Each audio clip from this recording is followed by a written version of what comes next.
Jim's asked me to talk briefly about how it was that I came to write Seattle 1919 and record it, and what I think about music and social movements, which is something that I now don't do as much, but teach about and write about. So I wanted to tell you a little about how it came to be. I grew up in a home that was filled with music and with progressive politics. Those were two things always in my home, and so I think it was inevitable that at some point they came together. In the late 1970s, I found myself in Santa Barbara, California. I was going to graduate school there, and I was playing rock and roll in a garage band, which was a good combination. Sort of the two things seemed to balance each other out. I was studying political consciousness, that is, how people come to have the ideas that they have about their political world, about their social world. I was especially interested in how taking part in great events, strikes, rebellions, that sort of thing, how that affected people after the event was over. Did it change the way they thought about the world? And so I had become interested in the Seattle General Strike because, as I think is clear from other things you've heard, I think that the Seattle General Strike was the single most radical event in US history. And I say that because there aren't that many general strikes in our history, very few, but there's only one in which workers went beyond a first very difficult step of shutting down an entire city, to a second step of taking over the city and running the city. And because it was such an amazing event, so radical, I thought that interviewing General Strike participants and observers would help me understand how these great events affect political consciousness. But at the same time, I was very taken with the feeling of the strike itself. The more that I read about it, in the beginning I was just reading about it, the more I felt like the emotions of the strikers were very much like the emotions that I and other people who had taken part in the great social movements of the 60s and the 70s. Those were very similar emotions to me. And I felt the tug of those emotions and of what it is to be involved in an event that you think is maybe changing the world. And so I started writing songs about the strike, rock and roll songs, because I thought that the attitude of the strike, the audacity, the energy, the desire to change the world, that feeling seemed to me very similar to the feelings that I found in the rock and roll that I love best. That is, the rock and roll that seemed to be about changing the world in those days. And as I wrote more and more about the strike, I started thinking of it as not just a collection of songs, but instead as some sort of thing that went together, as an opera. Now, I want to be honest. On the one hand, I had a very conscious political strategy. I had a plan. I believe that the general strike contained not just an historical something or other, but lessons that were important for those of us at that time and in this time, for progressives and labor activists to think about what had happened and why it had happened. And yet I thought this history is almost completely unknown, even in Seattle. And I thought that by writing a rock opera and recording it, that maybe I could introduce this event and the ideas and the lessons of that event to people in a non-coercive way, in an entertaining way, and maybe people would think about some of these things. So that was my conscious plan, my political strategy. But once I began the process, it took on a life of its own. As I worked on my academic work, on a thesis about the strike, songs kept popping into my head, demanding to be written. You know, I would work until late at night in the university, and then I'd get on my bike and I'd ride home, and I'd get into this rhythmic writing, and You know, by the time I was home, there'd be a new song there because the combination of the two. But when I came to Seattle in the late 70s to start interviewing people who had been here during the strike, who had been participants in the strike, and to look at archival materials from the strike, then the strike completely took over my musical life. And everything seemed to be material for the strike. So I can remember very well sitting in the archives in the basement of Suzzallo Library at the UW, going through the Union Record, the labor paper of the time, and among other things, for the first time reading in its entirety, I had seen parts of it, but reading in its entirety, Anna Louise Strong's great editorial 2 days before the strike, No One Knows Where. Some of you are familiar with that. I see the nodding, but I'm going to, for those of you who are not, let me read you a couple paragraphs. Not the withdrawal of labor power, but the power of the workers to manage will win this strike. Labor will not only shut down the industries, but labor will reopen under the management of the appropriate trades such activities as are needed to preserve public health and public peace.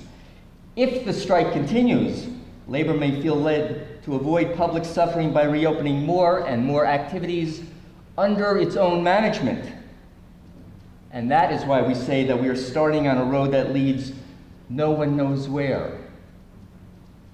And I read that, and I went home that afternoon, and I wrote a song called One Step Further, which describes that moment when Strong and other people in the city realized that this strike was something else, that it wasn't just enough to shut it down, they're going to have to open it up again. I don't care about the government. Think Rockefeller owns the president. Just a shugging for the millionaires.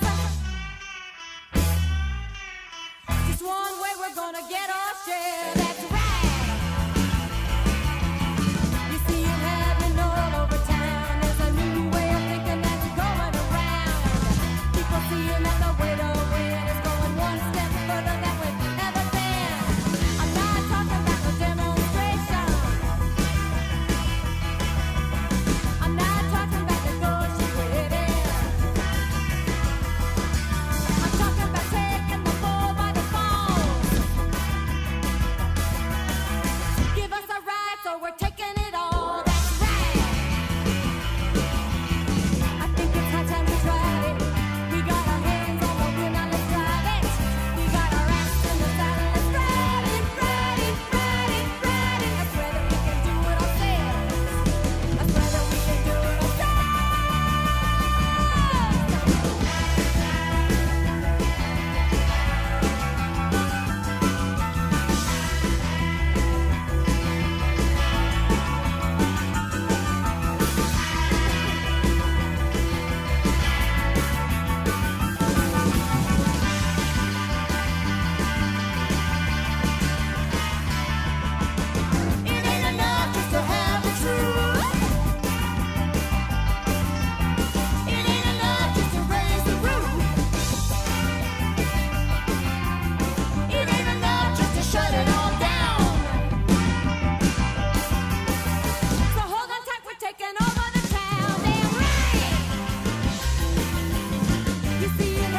Yeah, all glory to Anna Louise Strong.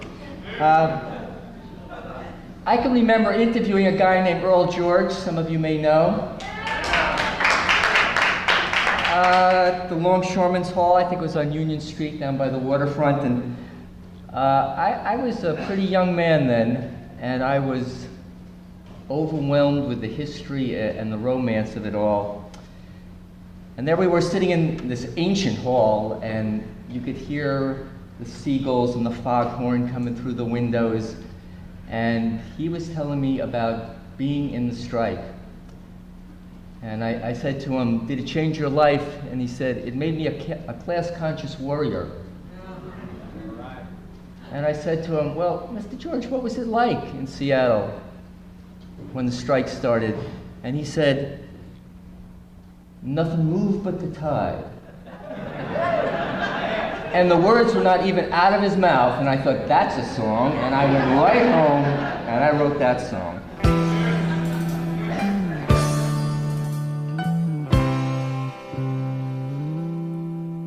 I was born outside of Bainbridge. I grew up in the gold rush days. My daddy ran a tavern there out by Bristol Bay. And I heard the miners talking about a new world that was coming. And I believe I see that new world coming today. They said, "Boy, you listen closely. There's a secret that we know. They won't teach you this in schoolhouse. They won't tell you, but it's so. Without our muscle, without our brain, nothing would ever grow. We run it all. We run it all. Nothing moves in the city unless we say so. Let the bosses curse. Let the papers cry. This morning I saw what happened with these ancient eyes of mine. Without I say so, nothing moves but the tide.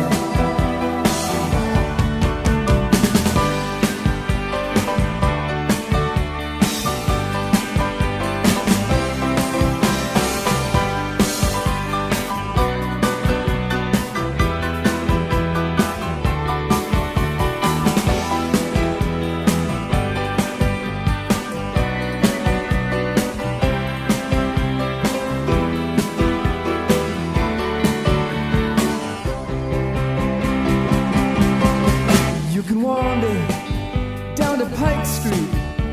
It's as still can be. Except for the wagons bearing the sign, exempt by the strike committee. And the strike committee, yes, my friends, that's no one but you and me. And I believe I see that new world coming today. Nothing moves in the city unless we say so. Let the bosses curse. Let the papers cry. Let them cry. This morning I saw what happened with these ancient eyes of mine. Without I say so, nothing moves but the tide.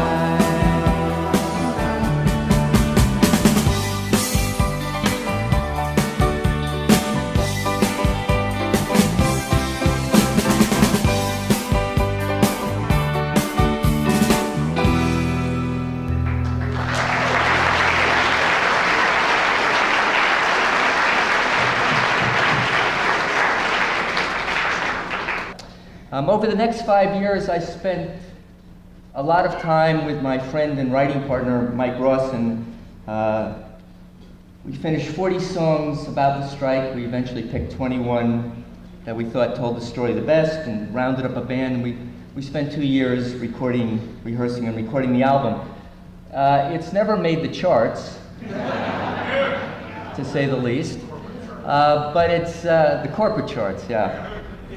But it's never gone away completely. Over the last 2 decades, I don't think there's ever been a time when more than a couple of months have gone by without someone contacting me about the album or about the strike. And I take that not so much as a comment on the album as with a continuing fascination with this really unprecedented demonstration of solidarity and militancy and radicalism that once people hear about it, they want to hear more about it. I think music has a role to play, an important role to play in our struggles to change the world. Under the right circumstances, I think it can reach out and educate us about issues and struggles that we don't know anything about. Under the right circumstances, I think it can reach beyond education and help to bring us in to actually doing something about these issues and struggles. Under the right circumstances, I think it can help mobilize us, get us to do a little bit more than we would have done otherwise. Under almost any circumstances, I think it helps to play an important role for those who are already committed. It's a comfort in the hard times. It's a memory in the lean times. It's a celebration in the times of victory. It's not a magic bullet. Music can't substitute for the hard work of organizing, but it can be a part of that organizing. One of my favorite old folkies, Artie Traum, who died this past year, summed it up in the liner notes of an album that he released with his brother in the late 1960s. Music, he wrote, thrives on our energy, draws our hope, purges and soothes us. It is our life, but not our solution, a small part, perhaps. Thank you.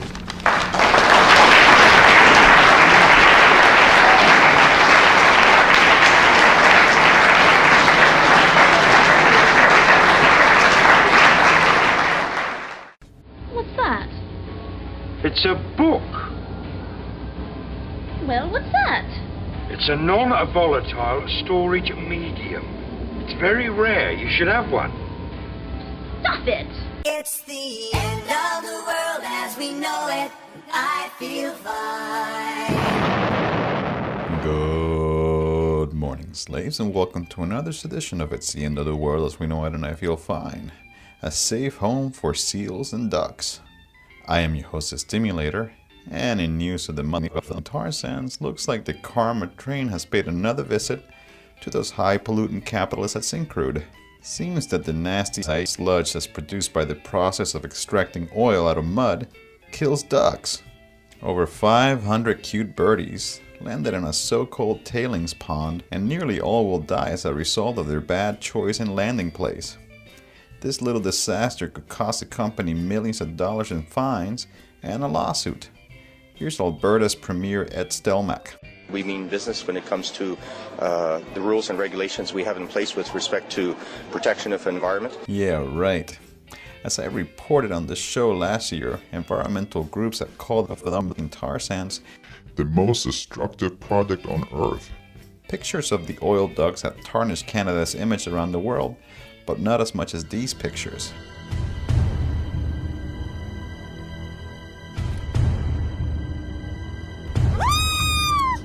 Yep, you know you're in trouble when PETA's on your butt. The People for the Ethical Treatment of Animals is focusing attention on Canada's yearly slaughter of hundreds of thousands of cute baby seals by calling on the Vancouver Olympic Organizing Committee, or VANOC, to help stop this bullshit. More on the Vancouver Olympics after the break. It seems baby seals are not the only ones taking a beating. Crazy wildfires have been burning up the state of Victoria in Australia, and experts say that man-made global warming is partly to blame. We need to send a message to Congress and the President that we want them to take the actions that are needed to preserve climate for young people and future generations and all life on the planet. That was NASA scientist James Hansen, exhorting people to head down to DC on March 2nd. Thousands are expected to protest coal energy in Washington, DC in a massive act of civil disobedience. Capitol Climate Action aims to direct protesters to block access to the Capitol power plant in DC. We'll let you know if this nonviolent action has any effect on runaway climate change, or if it changes Obama's stance on so-called clean coal. On a less peaceful front, the fearless eco-warriors at Sea Shepherd battle with Japanese whalers once again by ramming their boat, the Steve Irving, against these motherfucking whale killers. Now, if we could only get those Sea Shepherds to join forces with the Somali pirates. And finally, FBI informant Andrew Darst, who is expected to testify against the RNC-8, was arrested after he broke into a house and beat up 2 men. Darst, who was better known as Panda, now faces assault and burglary charges. The St. Paul Popo are now worried that his credibility as a snitch may be compromised. I often wonder how the IRA would have handled a situation like this.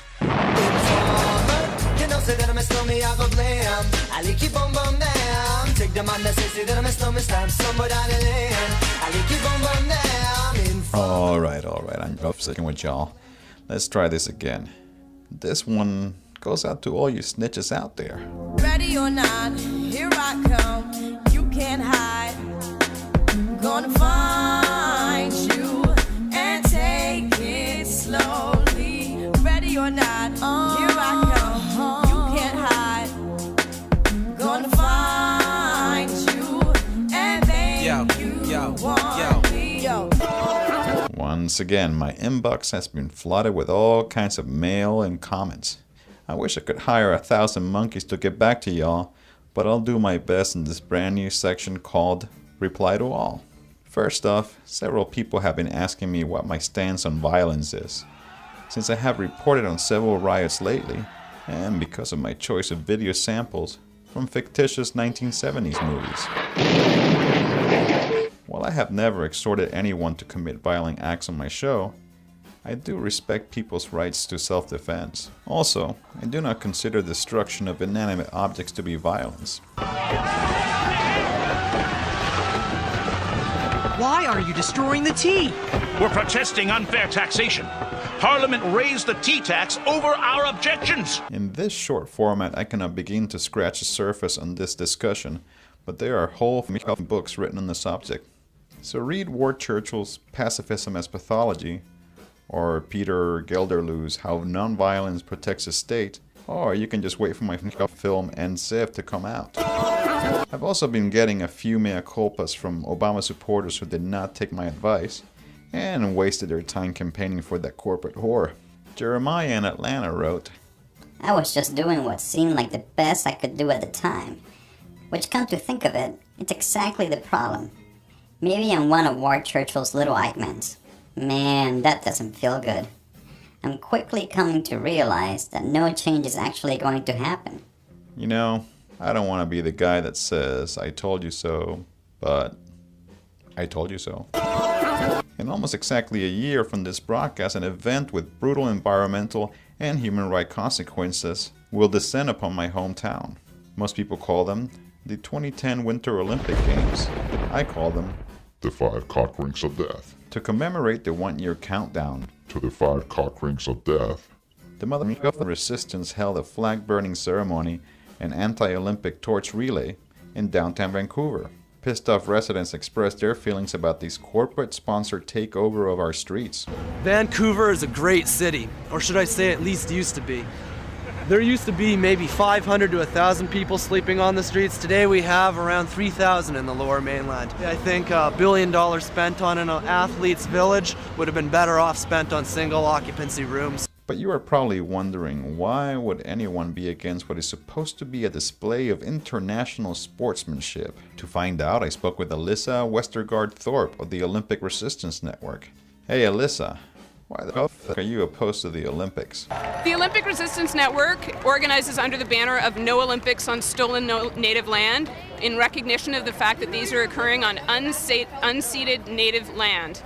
Additionally, we're concerned about the environmental destruction. Supposedly these are the green games, but they're actually going to be one of the most destructive games in modern games history, next to Beijing probably.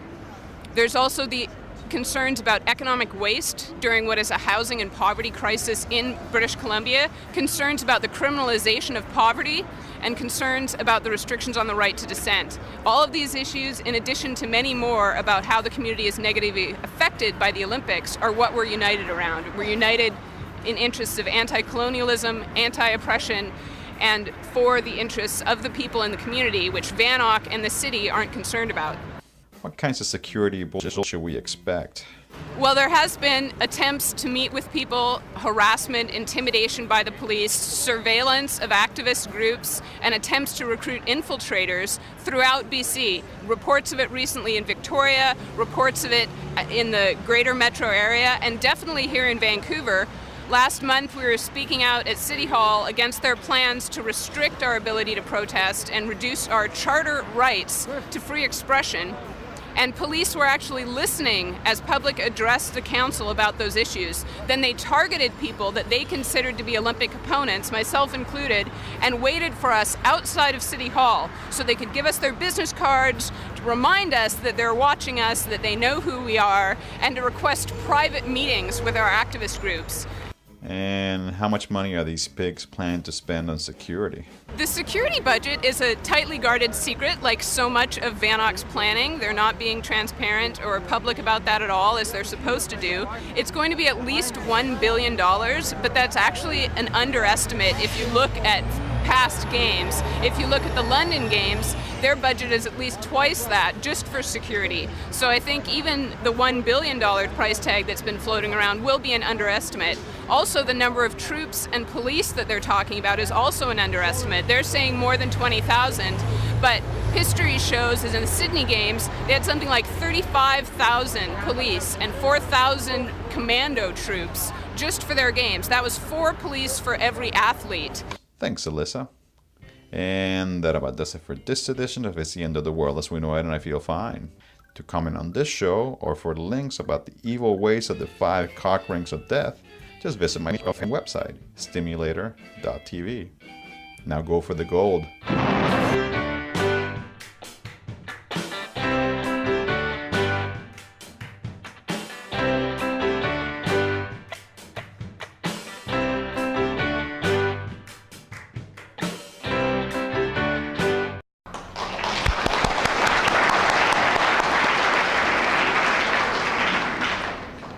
Jim's asked me to talk briefly about how it was that I came to write Seattle 1919 and record it, and what I think about music and social movements, which is something that I now don't do as much, but teach about and write about. So I wanted to tell you a little about how it came to be. I grew up in a home that was filled with music and with progressive politics. Those were 2 things always in my home, and so I think it was inevitable that at some point they came together. In the late 1970s, I found myself in Santa Barbara, California. I was going to graduate school there, and I was playing rock and roll in a garage band, which was a good combination. Sort of the 2 things seemed to balance each other out. I was studying political consciousness, that is, how people come to have the ideas that they have about their political world, about their social world. I was especially interested in how taking part in great events, strikes, rebellions, that sort of thing, how that affected people after the event was over. Did it change the way they thought about the world? And so I had become interested in the Seattle General Strike because, as I think is clear from other things you've heard, I think that the Seattle General Strike was the single most radical event in U.S. history. And I say that because there aren't that many general strikes in our history, very few, but there's only one in which workers went beyond a first very difficult step of shutting down an entire city, to a second step of taking over the city and running the city. And because it was such an amazing event, so radical, I thought that interviewing General Strike participants and observers would help me understand how these great events affect political consciousness. But at the same time, I was very taken with the feeling of the strike itself. The more that I read about it, in the beginning I was just reading about it, the more I felt like the emotions of the strikers were very much like the emotions that I and other people who had taken part in the great social movements of the 60s and the 70s. Those were very similar emotions to me. And I felt the tug of those emotions and of what it is to be involved in an event that you think is maybe changing the world. And so I started writing songs about the strike, rock and roll songs, because I thought that the attitude of the strike, the audacity, the energy, the desire to change the world, that feeling seemed to me very similar to the feelings that I found in the rock and roll that I love best. That is, the rock and roll that seemed to be about changing the world in those days. And as I wrote more and more about the strike, I started thinking of it as not just a collection of songs, but instead as some sort of thing that went together, as an opera. Now, I want to be